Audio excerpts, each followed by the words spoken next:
all heard the phrase, thoughts are things. And while many may believe this idea has merit, what if you could actually see your thoughts forming right before you? Well, according to out-of-body expert William Buhlman, we can. In fact, he says not only can we witness our thoughts taking form, we can manifest our reality through thought in the out-of-body state.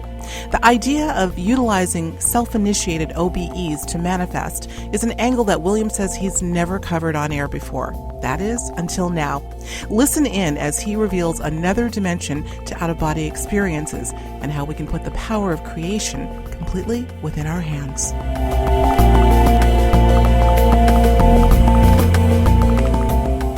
Well, William, it is always a pleasure to have you back on the show and a treat for our audience who I know love to hear all of what you have to say about the subject of out-of-body experience. You know, the subject never gets old, not for me and I don't think for a lot of other people, because there's always something new to learn.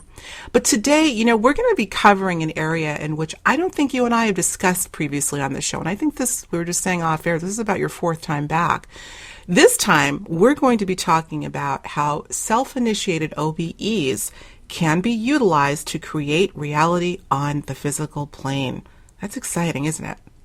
Yes, it is.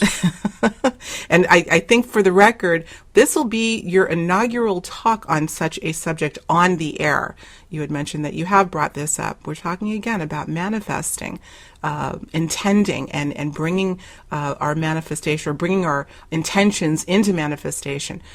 You've talked about this in your workshops, but not on air. So I'm very privileged to be the first to have this discussion with you. Well, you know, I interviewed your longtime friend, Ken Elliott, author of the book Manifesting 1, 2, 3, about a little less than a year ago. And during our talk, he mentioned how you've explored the idea of manifesting while in the OBE state. I want to play a little clip, William, from my interview with Ken about your ideas on such things, and then I'll have you elaborate on the back end. So let's take a listen. And when you think of something, it immediately begins to form, and my friend William Buhlman, who's been on your show, he mentioned this. It's just a side conversation one time, and I flipped out on it. And I said, "Wait a minute, what are you talking about? You go to the other side." He's an out-of-body guy. You go to the other side, and you see the things on your wish list sort of arrayed over there in various forms of development. He said, "Yeah." And I said, well, "Go through that again." And he said, "Well, let's say I want a new car. I've been making a wish list of this new car. Maybe I'll put my hand on it. Maybe I'll." William didn't do this, but we're just embellishing this wish list. So maybe you touch it every day. You put it on your mirror. You burn a candle on it. You had some sort of little ceremony or not. And you carry it in your pocket, and you see this thing every day. So he's been wanting a new car. We'll use him for an example. And this is, I'm putting words in his mouth, but he did do these wish lists. So the example is a car. You're working on this car for 3 weeks. 2 weeks. And in William's world, it's our world too, but he can go out of body and see this, and so can Judy. He could see that car forming up. It's like a wisp of smoke. It's like a vapor. Now you can look at the vapor over there and you have these knowings, and that vapor is the car. Now if he'd been working on it for 6 or 8 weeks maybe, or just more intensively, I'm not going to put a time frame on this. If he worked on that more, that car would start to form up. It would take a shape of a car. You couldn't miss it. That's the car I'm working on. You do it some more, it starts to get a blush of color. It eventually will become very 3D over there in the spirit world, full color, and you know it's coming over in days or weeks, not months or years. And you have built this with your thoughts. Wow. Well, you know, when Ken brought you up in our interview earlier this year, within the context of manifesting from the spirit realm, I knew I had to have you on the show to discuss this subject because I think there are just some very important implications for what we're talking about. So I want you to go for it, William. Just what are we talking about here? Manifesting in the OBE state. What is this all about? Well, the basics of it is simple, is that we live in a multidimensional universe, and we are multidimensional beings. And that all things, and we have to look at the world in reverse of what many people look at it. People look at everything as being a form-based, a physical event and a physical object, and reality is only physical. But once you open your mind to the concept that the universe is multidimensional, and that when we leave our bodies, whether it be spontaneous or self-initiated. The same applies to near-death experiences. We're moving inward into the non-physical aspects of this multidimensional continuum. So all manifestation begins inward as a thought form. All manifestations, the entire planet, everything we see around us is a part of a spectrum of creation. In other words, every tree, every home, everything that surrounds us is multidimensional. And this is proven time and time again when we have OBEs, because we begin to enter the less dense areas of the universe. Look at it this way. The physical is the epidermis of the universe. It's the outer crust. And when we leave our bodies, we enter into the subtle substructure. And as such, that is where the manifestation begins. And if we go deep enough in, we realize that everything around us manifested as a thought first. In other words, everything around us is a thought form, which is probably the best way to think of it. It's a very subtle projection of thought energy, which is very creative. It begins to take shape. When we focus on any kind of thing in our lives, we begin to mold that subtle energy that exists all around us, but we can't see it because it's so subtle. And we begin to shape these thought forms when we begin to remain focused on a specific object. It doesn't matter what the object may be. And we're doing this all the time. In other words, if you think about, Ken uses the analogy of a car, which is a good analogy. If you're thinking of a car and you want a new car in your life, your very insistent or persistent thoughts of this will begin to shape that subtle reality. In other words, the thoughts will begin to take form in the inner dimensions of the universe. And these thoughts are the beginning of creation. The mechanics of creation is an inward to outward process. It doesn't just magically appear in the physical, even though it may look like that to us. Suddenly there's a physical object. There's a mechanics occurring, and this mechanics is exciting because we are the creators of this very thought form creation.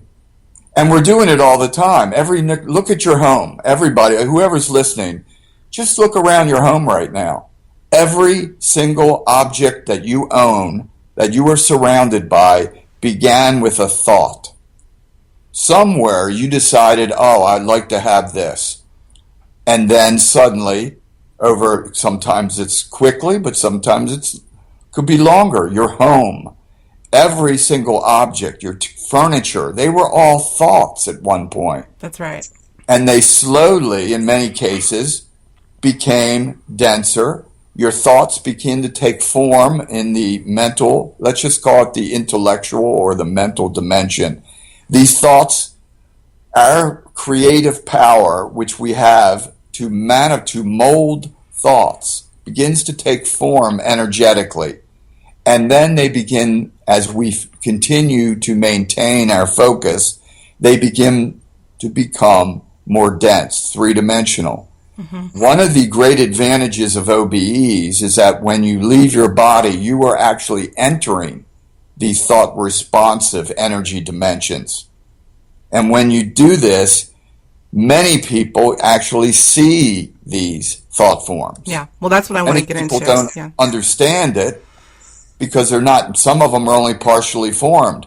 But there's many times they may look like or be perceived as a hologram type, an energy hologram that is beginning to take shape it may look like a cloud initially. That's transparent. And as we focus upon this, let's just call it, to make it clear, it's like a cloud of non-physical energy that begins to take shape into any form that we focus upon. And this is the substructure of matter. Each of us is constantly molding our future reality by how we manipulate and focus our thoughts today. This is the unseen mechanics of creation. We do it all the time. Absolutely. I want to interject something if I could, because you're getting deep, and I know this is a subject that can go in so many different dimensions. But, the whole idea, this is not a new idea necessarily, William, in terms of thought being the precursor to manifestation, whether conscious or unconscious. I always think of, you've asked the audience to look around their home and just be cognizant of the fact that everything that they're visually perceiving first began as a thought, which I agree. And especially if it's something that you've been manifesting. I'm going to decorate this room and paint it a certain color. That first had to be a thought before it came into manifestation. But let's talk about the natural world just for a minute or two. The trees that we see and the grass and the flowers, those two, there had to be some consciousness associated with that in order for them to come into fruition. This is where it gets a little deep for me, and I think in general, because now we're really talking about a conscious universe that had to think the natural world even into existence, right? Yes, indeed. Everything is consciousness at its core. So everything has been on some level created by some form of consciousness. Right. And it's quite exciting because everything is a manifestation.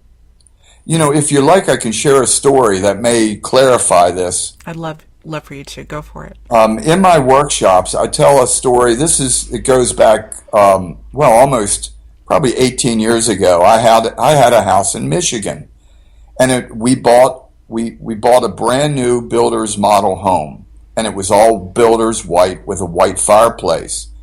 And my wife, this is in the great room or the living room, my wife and I both decided that we wanted to get a stone facade put on the fireplace. It was just boring white fireplace. So we made the plan. We picked out the stone. We had a sandstone mantle picked out. I paid a contractor or stonemason to do the work. But it took almost, this was when parts of Michigan were booming. I had to wait almost 2 months for the contractor to actually install the facade, the stone. This is also where I do my OBE work in front of the fireplace. I have my sofa in front of the fireplace. And this is where during the day, generally around 1 o'clock, I do a lot of my OBE self-initiated work. It's been what I've been doing for decades, same program. So this is after my wife and I, we put a deposit on the fireplace. We purchased the stone. I had samples actually on the fireplace of what this fireplace would be when it's completed in 6 to 8 weeks. So during my OBEs, during this process, I had several out-of-body experiences during this 6 to 8 week period. And what almost shocked me, for lack of a better word, during my first out-of-body experience, I went for a normal exit. And when I exited my body and observed my reality, I noticed there was something different. I was in what I call the parallel world, the closest to the physical. And I observed in the out-of-body state that this fireplace that was flat it was like a hologram of, for lack of a better word, it looked like a bumpy hologram. I could see through it, but it was changing its shape into the precursor of stone. And it looked like a hologram from the out-of-body state. And what I realized after staring at it for a bit, that I was beginning to observe the energy, the unseen mechanics of creation, is that our thoughts, my wife and I's thoughts on manifesting this, had begun to shape the non-physical parallel world that is a substructure of my physical world. And we collectively had begun to alter the substructure of matter energetically with our thoughts. In other words, this fireplace was beginning to take shape energetically in the non-physical dimension. And this is the mechanics of creation. This is what we do all the time when we focus on a creative act or process in our lives. Absolutely. And this just kind of clearly says we're affecting the substructure of matter, which is the non-physical dimension parallel to us. Right. And this is the building blocks of all creation. It all begins from the inward dimensions and then works its way outward into matter. That is just absolutely fascinating, beyond fascinating. This is, I always hesitate to use that word proof, but if anyone needed, let's just say, strong evidence that this is exactly how it works, and this is not something you conjured, this is something you observed, you are really getting to see you call it the substructure, we can call it the invisible infrastructure, not so invisible, of how this actually works. I think that is amazing.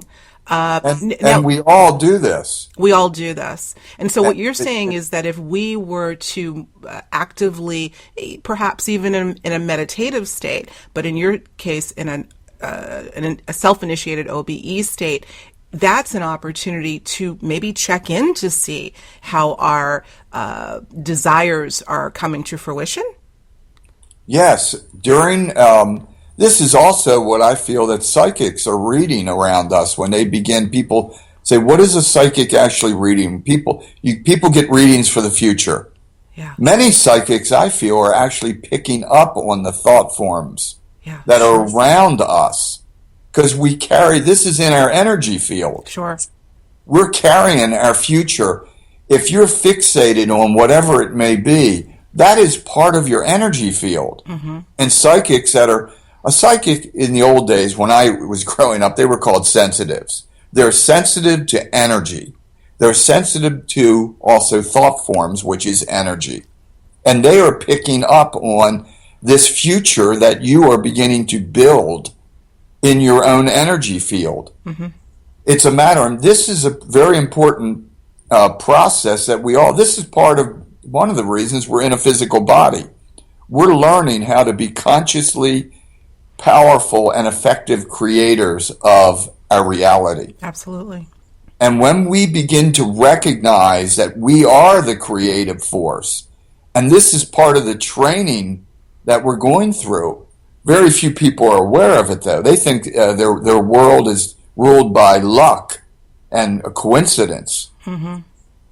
But eventually we have to grow up and learn that we are the creative energy force. That's right. And we have to learn the rules of the road. How do we manage our energy? How do we manage our creative force so that we can build the life we want instead of being the result of other people's thoughts? Right. I was just going to say other people's thought forms, because if we're not consciously creating our reality, there are a lot of people that would be happy to do it for you. Right. And I think that's been the history of our world, frankly. That's what's causing a lot of the problems in the world. Absolutely. Is that there's a collective thoughts are very powerful. Nations have a collective thoughts. Religions have collective thoughts. And they are, the more people that are involved in this creation of these thought forms, so often the more powerful these thought forms become. And people are, in a sense, are being manipulated by the collective thought forms. And many of these are negative, like as we see in the world today, these groups that are going around killing people. Because why are they killing? They're killing them for an idea. It's an idea they're killing for. Mm-hmm. An idea is a thought form. That's right. Yeah. So we have to learn to take control of our own thought forms, not only so we can be effective creators of our own reality, but also so that we're not manipulated like puppets by other groups' thought forms that are always in our environment because they're part of our living condition. Right. In other words, the government puts out thought forms, they're collective. The media puts out thought forms. Sure We're constantly manipulated or potentially moved, and manipulated is probably a very good word. Conditioned from birth, often, by certain belief systems, and then we're indoctrinated as children by these concepts that we believe about ourselves and our reality. And all of these are thought forms that are influencing us. So we have to learn to not only to be the powerful creator of our own thought forms, but to also realize and learn how to defend yourself from other people's thought forms that may be somehow, let's just say, manipulating your state of consciousness. Right. Certainly don't have your best interests at heart. And I think you're making a very good point. This is a powerful thing. You know, we've heard this, some semblance of this before, that thought is the creator, it precedes the creation. And yet I don't know that people are really taking this to heart. You talk about collective thought and thoughts from our so-called power structures or thought forms that they have and intentions. And not only because there's a apparently they know how this works, and they know, what it takes to create reality based on persistent thought. But not only are they doing that, Bill, I think in the indoctrination process, they're getting our thoughts, or the collective's thoughts, to be in alignment with theirs, which adds even more juice, if you will, to the likelihood of manifestation. Oh, absolutely. Look at all the things that we've been indoctrinated to believe from birth. Right. And anybody that thinks they're not indoctrinated, they have to ask themselves one question. What would you believe today if you were born in Iran or China? What would be your belief system? What would be your religion? What would be your national flag that you would defend with your life? Everything about your beliefs today would be altered and shifted. So we have all been indoctrinated by our society and our culture. And often the indoctrination was not necessarily for our benefit. It's for the benefit often of the collective. It's not for the benefit of the individual. No. And that's what we always have to be careful of. I mean, look at the belief systems today and how some of them are so incredibly warped and dangerous. And yet millions and millions of people believe these belief systems where, you have to kill someone who doesn't agree with you. Yeah. And it's running rampant in the world. It sure is. It's nothing more than a thought form created by a collective that is spreading throughout the world. That's what I mean about we have to be careful. There's an old saying, don't believe everything you think. Because we have to be strong enough to have to step outside ourselves a little bit and examine our own beliefs. Why do you believe what you do? What evidence supports your beliefs? Why do you feel the way you do about certain things? Is it because you were conditioned from birth to believe a certain way, which is often the case? Of course. I mean, it really takes some effort and courage to examine your own beliefs and see, are you really a free thinker like you may think you are? Are you just a puppet of religions and governments and powerful belief systems of the media? Well, you and I have had the discussion, I think, quite a few times about even the word belief, and audience is probably going to get sick of me saying it, but I think it deserves repeating. The idea of belief, William, to me, just on its face, has always implied doubt. You either know something or you don't. And if you know it, there's no need to believe. So I think just the whole idea of belief in anything is fundamentally flawed. That's another dimension of discussion. And yet it's relevant here. Yes, it is. Yeah, it's very relevant. But I wanted, this is all related because I think it's going to take this sort of righteous indignation that I'm hearing in your voice and that courage to examine how we have arrived at the worldview and the ideologies that we as individuals carry, and then begin to reverse that trajectory to do the good stuff that we're meant to do, and that is create through thought form. I want you to tell another story, if you don't mind, because I think it's the coolest thing. You mentioned China a few moments ago in a not so great context, but let's talk about your desire to want to spend an extended stay in China and how you might have used your thought forms in manifestation to make that come true. Oh, yes. I was always intrigued by Chinese culture and their furniture and my wife and I had actually went out and bought a whole bunch of Chinese furniture, and I remember saying to my wife that, and I've studied China for some reason. Maybe it's a past life. I was going to say maybe, but I've always been intrigued by the whole the culture and the history of the not only China but much of Asia.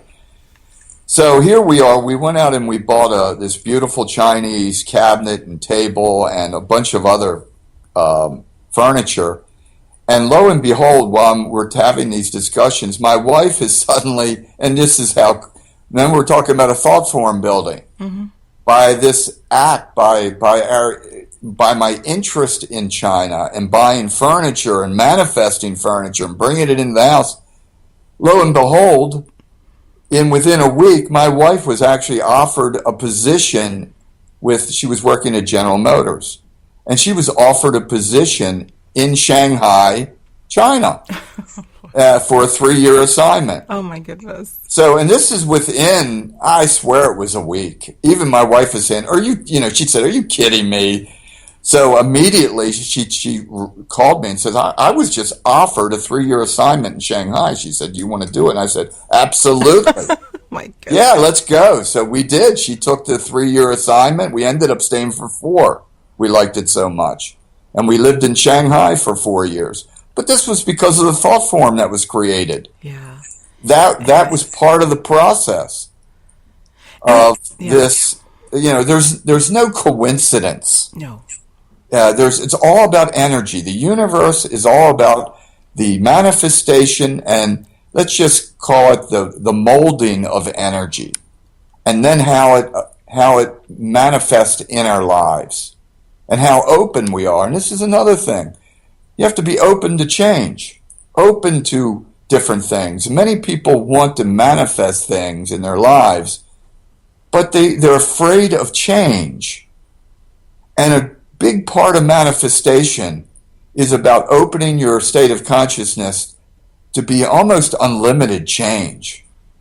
And that's when things happen quickly. That's a very important point. That's a very key point. You're right about that. Everyone is wanting for a change in circumstances, but perhaps not an habitual change or a change in habit that would make way for something big like this to happen. Well, I want to comment on the China. I knew, generally speaking, I believe Ken had told me what had happened, but I didn't know whether it was something that you were clearly intending for in the out-of-body state, or if it just poof happened. And it seems it was the latter, but didn't poof happen. I think, Bill, that it's more than the thought at this point. This was pure passion that had the juice to carry this idea into fruition. Oh yes, and passion is the juice of a thought form. That's right. So that is what activates it. Right. Right. It can't be a thought on its own. A lot of people, they hear, "Oh, I'm just going to recite this affirmation," but without putting our heart into it, literally, it lacks a lot of energetic juice. So clearly there was something going on there. I think that is just amazing. Well, let's talk again. Off air, we were talking a little bit about someone who I've written about a little bit, and I find his concept or philosophy quite interesting, and that's Henry, however you want to say it, French philosopher Henry Corbin. His ideas on such things, which he called the Imaginal Realm, or Mundus Imaginalis.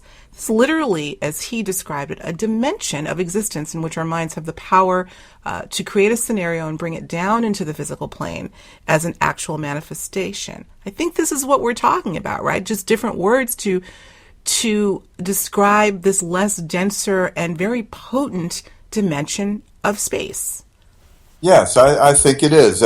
It's the parallel energy world that supports all of matter. People give it different names. Theosophists has called it the astral.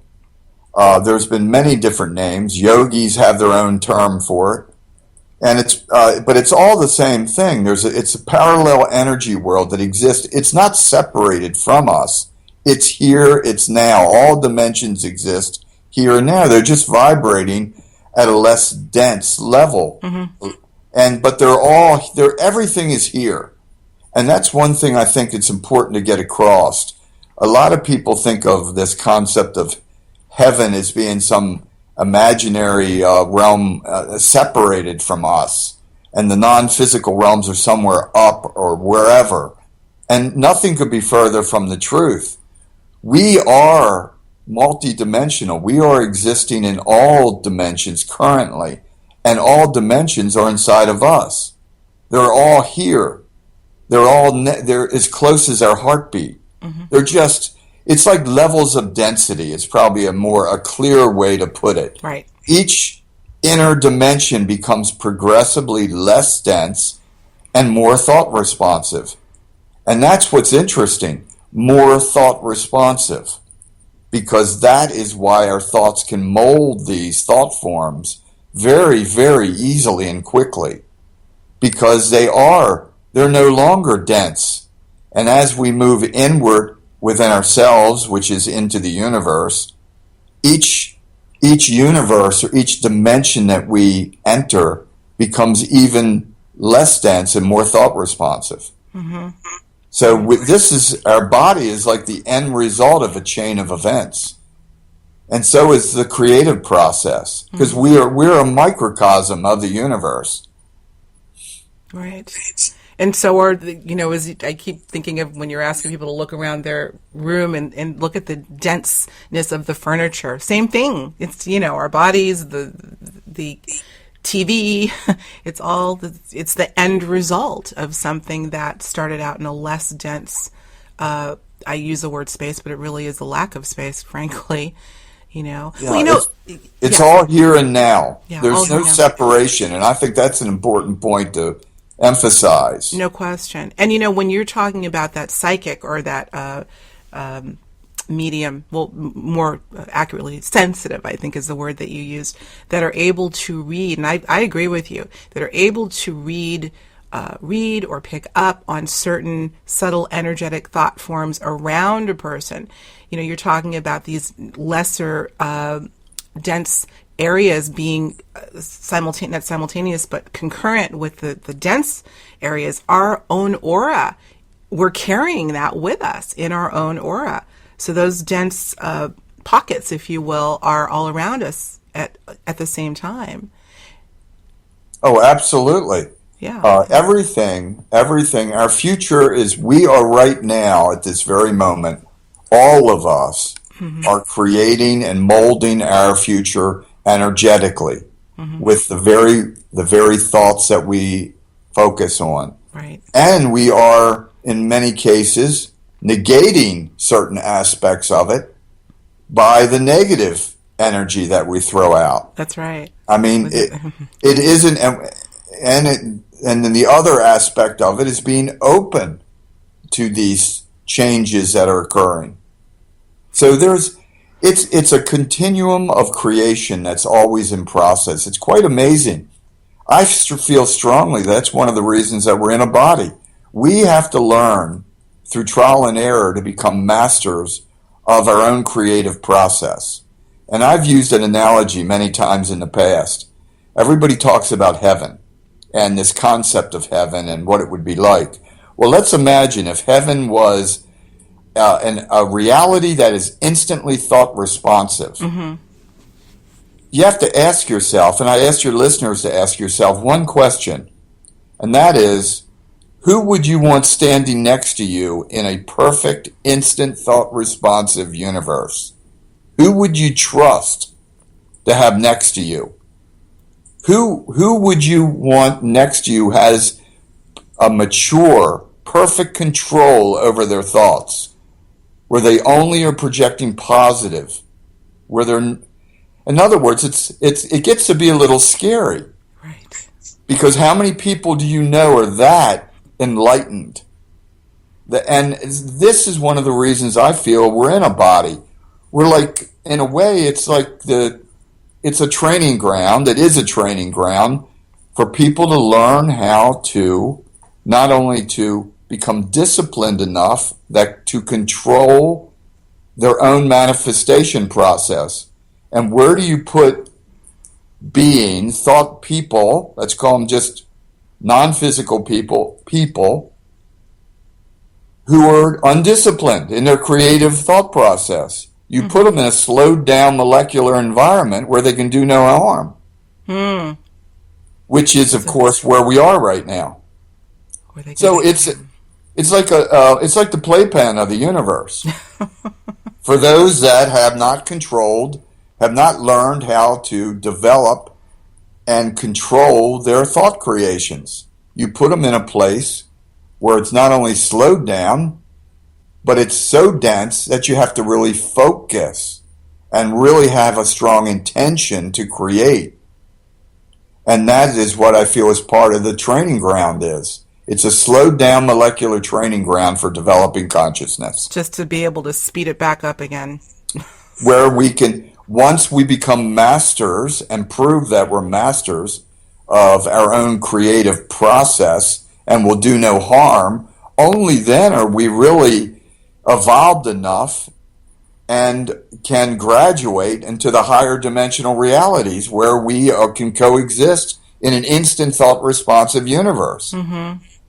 Well, that was the next question I was going to ask you. You kind of beat me to the punch, and that's this whole idea of, you've talked about countless times in the out-of-body state, what you have witnessed is an instantaneous thought responsive anything. You think I'm in China and you're there, or I'm 20 years younger and instantly you are. And as you said, but in order to bring these thoughts into the 3D, it takes longer because we're talking about a separation or the perception of a separation of time and space on the 3D, whereas in the OBE or astral state, those measurements don't exist. But I guess my question is, because remember, we're trying to figure out how we can utilize a regular practice of OBEs as not a playground, but a space to manifest. You're going in the astral, tell me if I'm correct, in the astral or out-of-body state, because we're absent of time and space, we're in an instantaneously thought-responsive place. Here we're not, but the goal is to bring it from there to here. I don't even know quite what the question is, but there's a similarity there. We're trying to bring that manifestation that's instantaneous there to here. Yes. And we have that capability. During an out-of-body state, if you have developed self-control and are during itself, this is why I teach, as you know, at the Monroe Institute, I do a 6-day workshop on self-initiated and controlled out-of-body exploration. It's called the OBE Intensive. And a large part of the training that I teach at the Institute is not only how to have an out-of-body experience, but how to control it to stabilize your energy field. And now this is what we're really discussing. You have to be able to not only leave your body self-initiated, control it, which is a learning process, of course, because then you have to get over any fears you may have. And then you have to stabilize your energy field. Once you become, let's just say, adequate at stabilizing your non-physical energy field, you can begin to manipulate the environment around you by your focused intention. And by the manipulation of in other words, by the way you focus. Now keep in mind, the astral is, the next level up is not the astral. It's a denser region. I call it, many in the past have called it the etheric. I just call it the parallel world. That area is still very dense. We have to go to the next level, which is the astral. And even that is not totally instant. Only until you get into the thought realms of pure thought is it instant. There's still a delay for most people in the astral. But you're much closer to the source. So if let's just say, for those who have developed the ability to stabilize their energy body in the astral dimension, they can begin to, let's just say, manipulate the energy around them. They can create the energy forms they choose, and they can stabilize these energy forms by the very thoughts that they're holding. Because the environment, remember, this environment is 1,000 times more subtle than the physical. And you can just focus on whatever it may be, and you can begin to manifest it before you. It's an amazing process. You can witness this yourself. I have, You and have, others yeah. have. Yeah. Yeah. You can in other words, what you can do is create the energy mold of something that will manifest in the physical world. This is what the ancient forms of magic were really about. They would go inward into an altered state, and they would make shifts of, and this is what shaman are also known to do. That's right. Mm-hmm. Shaman are famous for making alterations of the unseen dimensions to affect the seen or the denser dimensions. And you do this by just stabilizing your energy field and focus on whatever you wish to create in your life. And you bring it into, let's just say, 3D form in the astral. Yeah. And this is now what you've done is created a new form, the mold, the substructure of a new creation in the physical world. Yeah. I have this vision of a cast when you're casting something, even a dental cast, whatever, a mold, like you said. So this is a point, a sticking point. This is something that I really would like to stick with for a little while, because again, everyone's experience is going to be a little bit different, but I think that there's a pattern that we're seeing emerge. So let me see if I get this straight, William. If, let's say I have consciously in my 3D form, in my brain, I'm thinking I want to manifest, okay, we'll use a car, because that was brought up earlier, something simple. I want to manifest a particular kind of car. You're thinking that consciously. You then go into the OBE state. There's several steps that need to be mastered first, not the least of which is stabilizing that energy field. And then what are we doing here? What's the next step? Well, let's use the cars. Then you would just focus on the picture or the image of a car in your mind. And the very act of doing that will create the external energy image of a car on the astral. So you would see that, you described it earlier as a sort of a holographic representation. Yes. While you're, we'll call it out of body. Yes. And whatever it may be. Whatever it may be. Yeah, but let's use the car. Yes, you could create a car. You could create, and it will happen. If you trust yourself, it will happen very quickly. This has been done since the beginning of time. But most people this is really the unseen mechanics of miracles. Yeah, sure. This is how miracles are manifest. People are in connection. Someone like Jesus, for instance, had the ability to heal, and there's been hundreds of saints and prophets that have had all kinds of capabilities. But they were open to this idea of manifesting the non-physical realm. And they would bring that into fruition by being open to that image they've created. Mm-hmm. And they manifested it by just the process. Now, during an OBE, you're closer to let's just call it the formation, the energy formation, to the substructure of this image. And because you are consciously active, it's a very powerful state. And you can mold any energy that you wish. Because all matter is energy. That's right. You're molding energy, and now you're just focusing on it and creating this energy mold that eventually will become a physical mold. Yeah. It seems to me, as you say, because you're conscious in that state, reminds me of the state we are in a lucid dream. So my question becomes, might we try the same sort of technique in the lucid dreaming state? Some in our audience are probably, accomplished lucid dreamers. I've had a couple myself. I think that too takes practice. But in terms of the whole idea of manifestation, are we not in that sort of subtler realm anyway when we're dreaming? Indeed. Yeah. The same applies. The same process applies in a lucid dream. We have the ability to shape and mold our reality in a lucid dream. Now, many people some writers state that there's 7 levels of a lucid dream. So I'm talking about a lucid dream where you are incredibly conscious, not some flighty thing, where you have control of your reality. And many people have this in their lucid dreams. There's people that this is their main, let's just say this is one of the main ways they explore their own state of consciousness is by lucid dreaming. Mm-hmm. And many people today have the ability in a lucid dream to consciously create. And what you're doing, essentially, that's why it's very important that you know what you're doing. Yeah. So you create something that you really want in your life. Because let's face it, your subconscious mind can go wild and create anything. Sure can. And including, negative things. Yeah. So we have to be aware that as the creative source, let's say, of these energy forms that we are molding around us, we have to take responsibility for the forms that we are molding, because they are our future reality if we continue to do so. Mm-hmm.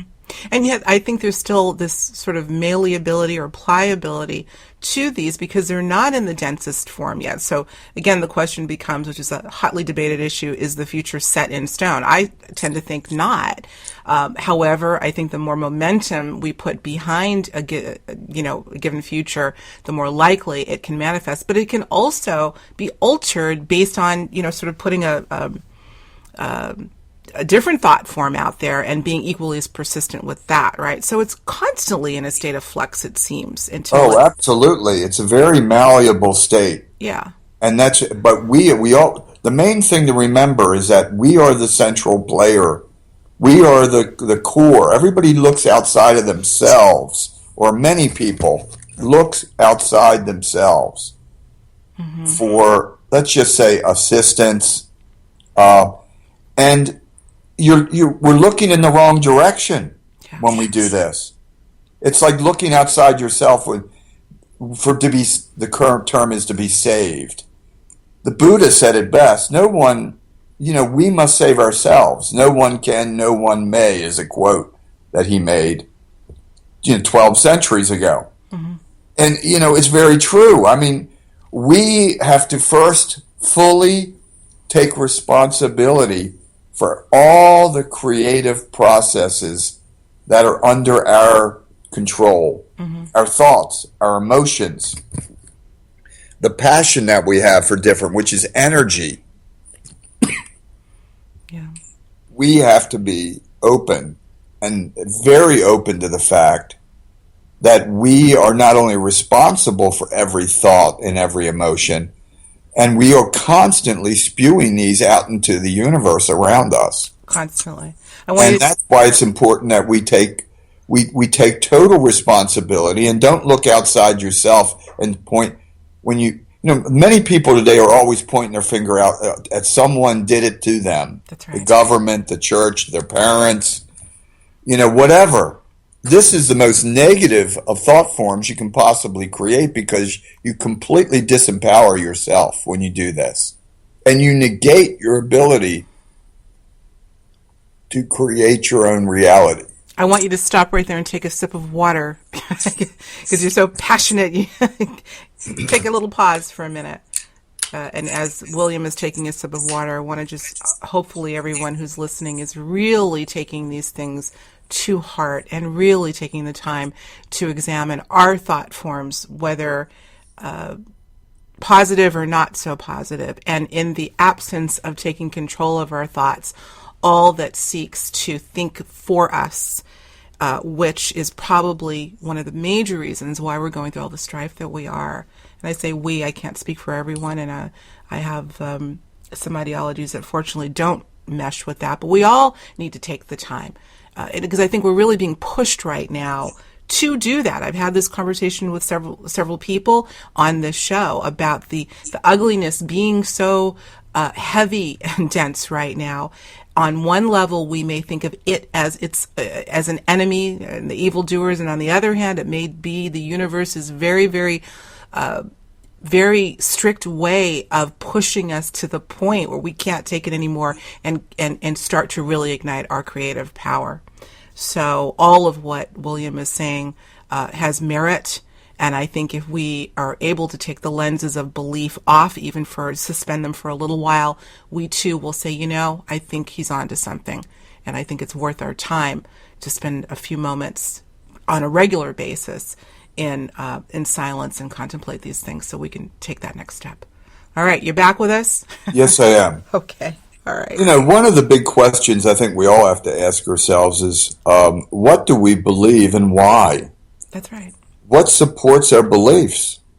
And because often these beliefs can be very restricting and inhibiting us in our creative process. We've been told that many of us from a very young age we're kind of put into a box of who and what we are and what our capabilities are. And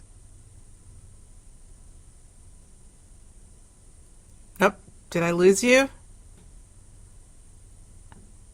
I think I lost William. Okay, let's pick it right up. And I can say for our audience, we know our good old Skype decided to take a little break, even though we hadn't planned on it. So we're back right now. So let's see if we can pick this up where we left off. What were we talking about? All this manifesting. Hope we didn't manifest the break in our connection. Yeah, it was. I think it really comes down to us having the courage to really examine. Sure does. One of and I'll use an analogy of something, why it's so important to do this. One of the basics, probably the prime basic tenet of humanity is that we're physical humans. And one of the first things I learned in my out-of-body experiences, after about a year of having OBEs, is that when I prolong my out-of-body experiences, my humanoid form, my male identity, all of that would begin to dissolve away. My hands would dissolve away. My feet would dissolve away. And if I prolong my out-of-body experience for more than, there's no time in that state, but let's just use the term of a few minutes. Mm-hmm. As I prolong my out-of-body state, my entire humanoid form began to dissolve away, and I became like a teardrop or a globe of consciousness. And then as I prolonged it even further, I became a point of consciousness. In other words, I'm not human. We are not human. And yet, that's one of the great belief systems of probably the basis of our entire society. Of course. And if that is flawed, just imagine. If that is flawed, imagine how many other beliefs about us that we hold are flawed. And not just flawed, but false. False. I mean, in other words, we're not male and female. We're all these identities that we connect ourselves to limit us. We're not Chinese. We're not Americans. We're not male or female, or all these identities are flawed projections. Mm-hmm. We are just pure consciousness with unlimited capabilities. And that's why it's important to recognize that. Then only when we fully recognize our full capability as just a creative soul can we really begin to become master manifestors. Yeah. I want you, if you would, this is really something that I think most people, had they not had the experience, would have a hard time getting their heads around, Bill. And that's what you just described, that the more you were able to prolong your out-of-body state, the less dense you became. Now, I don't know if I can ask you to describe it any better, but maybe elaborate a little bit. I'm just trying to imagine I am in the out-of-body state, and initially, are we assuming that in the initial stages, you're still somewhat aware of even your etheric body, let's say. So you're in this state and you're seeing yourself. Are you aware of hands in this state? I'm not talking about what you're looking over, your body that you're looking over, but what are you seeing through your astral eyes initially, and then graduating or migrating from that to the point where you're just a point of light? If you may, elaborate on that a little bit more. Well, most people in the initial out-of-body experiences, you hold your self-conception. So for the first year, I still was a male. I was just like I am now. I was exactly the same, because that is the self-identity that I held of myself. It's only after repeated experiences and repeated experience of traveling beyond your physical limits and moving inward into these other dimensional parts of yourself that's when you begin to realize that our capabilities are not limited to this three-dimensional form. Right. And that's when it begins to dissolve away, because you no longer need it. Think for a moment. There's no air in the outer body, in the non-physical, or in the afterlife. The entire afterlife, all of us are going to die. There is no air there. There's no molecules. There's no molecular structure. So think about it. It's a whole different game with new rules. There's no need for ears. What do you have eyes for? There's nothing to see. You use your mind as a perception, and your mind is forming these images that you hold of yourself. But when we die, there is no density, there's no molecules, all the things that we're used to and accustomed to. For instance, there is no gravity, there's no mass. So all the things that we take for granted are gone. And you quickly realize that the entire rules of reality have changed. Right. And that in other words, if you want to fly, you fly. The only thing limiting someone in the out-of-body state is their own self-conception and the limits that they bring with them.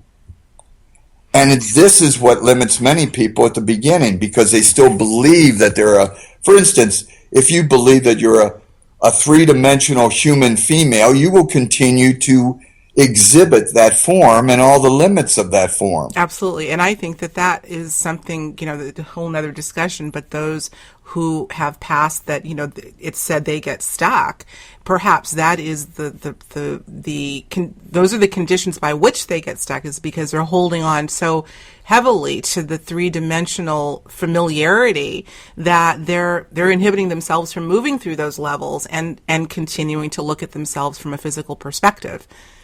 Oh, absolutely. We all carry our own limits with us by what we choose to believe about ourselves and accept. This is why it's so important to reappraise everything. Mm-hmm. Because consciousness is not human. Right. Consciousness uses the humanoid form as a vehicle and a tool of expression, temporary expression in the physical world. And once you realize that, you begin to get a handle on, oh my God, I am an unlimited spiritual being with unlimited capabilities to create my reality in any way that I choose. This is a huge revelation, because once you accept that throughout your being, the limits begin to melt away, and so does your external form, because they go hand in hand. Mm-hmm. And then you begin to become more increasingly unlimited in your capabilities to explore just, let's say, other dimensional realities. Mm-hmm. As well as manifesting. And as well as unlimited manifesting. Isn't that something? Well, let me ask you, when did you have that epiphany, Bill, in terms of, oh my gosh, I'm unlimited? I mean, was there some sort of threshold that you crossed, so to speak, in the out-of-body state, some sort of an experience that just told you, hands down, this is a lot bigger than I thought?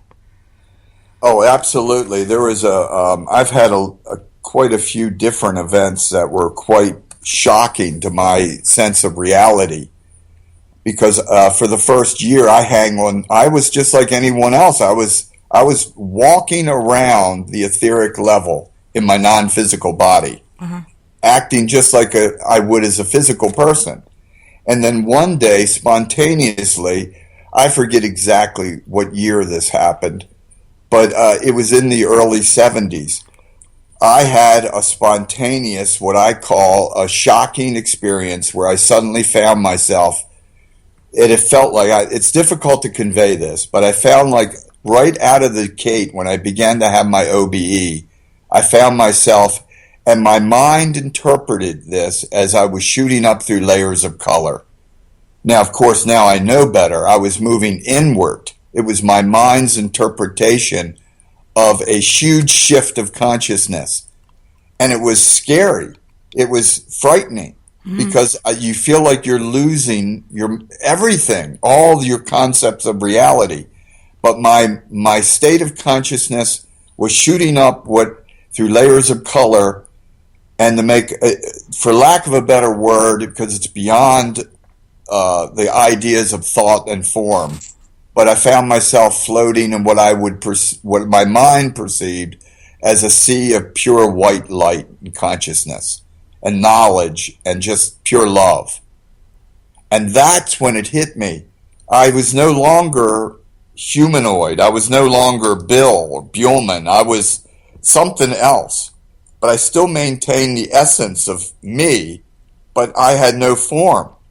And that's when I was awakened to the fact that, oh my God, this is me, without all the facade, without all the three-dimensional projections that I'm spewing, beyond the thought forms, beyond the 3D imaging and all the projections of consciousness. That's when I realized that this is what I really am. I'm the capability of creating any form I wish. Mm-hmm. And, throughout the ages, I call it the higher self experience, for lack of a better word. That was my first higher self experience, where I found myself beyond all three-dimensional 3D realities. You knew it. And it was like this, and you knew everything. Yeah. Unfortunately, when I come back to the body, I was back to being dumb Bill. But in that state, I felt like I was connected to everything. You're not dumb Bill. But that's what I felt like. I understand. I felt, because at the moment, beyond time, beyond space, beyond thought, I felt connected and knew all. I don't know how else to put it. Yeah. But when I returned to my body, I felt back to oh my God, you can't hold that kind of information or knowledge or whatever you want to call it. It's been said that again, these are discussions and ideas that have been that have come from our indigenous cultures and oldest religions, and also the idea that if you were to be able to sustain that kind of knowledge and in the physical body, that it could in fact annihilate the physical body, that the physical body isn't even designed to hold that much information. And so for those who have the ability to sort of traverse the physical and non-physical, bring back the pieces that are necessary, our shamanic cultures that do that, it's sort of a balance and a rhythm. So you yes. really have I want to use the word privilege, but is it not all of ours to experience? Absolutely. There's nothing special. I'm not special. This is one of the things I try to teach everyone in my workshops, that during an OBE, you can demand it. You can go into an OBE state, go to your astral body, stabilize your astral body, and then make the firm request, like higher self now. Make it a demand on yourself to experience that inner aspect of yourself. Mm-hmm. Use a term that resonates with you. It could be spiritual essence now or spiritual core now. And then some people are open to the experience. It all depends. Each individual is different. Mm-hmm. But in other words, don't take my word for this. Try it. Do it yourself. That's one of the reasons I teach self-initiated out-of-body experiences, is so people can have this profound experience for themselves. Absolutely. Do you think that the numbers of people that are using this as a regular practice have gone up in recent years? Definitely. Of self-initiated OBEs, yes. like people practice yoga and meditation. Oh, absolutely. They have. And it's connected to other forms of, for instance, many forms of yoga can initiate an OBE. Sure. Yeah. Just like people in ayahuasca can have an OBE.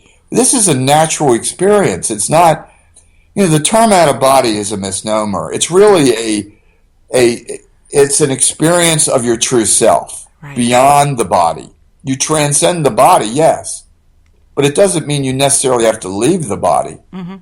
You're really going inward. It's a matter of reconnecting with your true self. Right. Understood. There are really no lines of demarcation. You think of these practices, they may have different they're called modalities of meditation and yoga. And, I've heard of people that have had, I don't know if I've ever mentioned this on the air before, but a good friend of mine who will go unnamed, professional who flew a lot at one point, and he would talk about seeing himself. He would go out of body sometimes on these long flights, And brace yourself, see him, a depiction of himself on the wing of the plane. I'm not kidding. Yes. Many people have these experiences, especially, let's face it, many of the yogis for 2,000 years have been they've been recalling and writing about transcendental type experiences. Mm-hmm. And this is nothing new. The Bible has these transcendental experiences. Sure. Different holy books of every culture talks about people transcending the body and having a profound spiritual experience. But what are they really doing? If you're transcending the body, you're having an out-of-body experience. That's right. It's just a matter of semantics. It's just a matter of semantics. We're going to leave it there because we're over time, but it was worth it. And we're going to pick it up again. You know, you're always welcome back here. I think I hope our audience is enjoying this little different angle that we tackled today and how to manifest via the out-of-body state. Now, as always, I want you to go, for those who haven't been to his incredible website before, astralinfo.org. You will find techniques. You will find, obviously, where he's going to be speaking next, his event schedule. It's really a content-rich site, Bill. You've done a very good job with it. So I urge you to go there. We'll have it linked up with this interview. And as always, I thank you so much, my friend, William Buhlman, for being a part of Higher Journeys Radio. Thanks so much. Thank you. It's been a pleasure. Who would you want standing next to you in a perfectly thought-responsive universe? This question, as William posed it, is to help us understand that although as physical beings we may not see instant manifestation of the people, places, and things we might want to have in our lives, our thoughts, existing in the substructure of reality, will eventually make their way into our 3D experience. So let's take responsibility for what we create. As he so clearly put it, we have to learn to be masters of our own creative process and not be resistant to unlimited change if we want to see our desired realities come to fruition. I encourage you to visit William's website at astralinfo.org to learn much more about the process of self-initiated out-of-body experiences. There you will find how-to guides and other resources to understand the powerful process of explorations out of the body. As always, I thank you for tuning in to Higher Journeys Radio. Until next time, I'm your host, Alexis Brooks.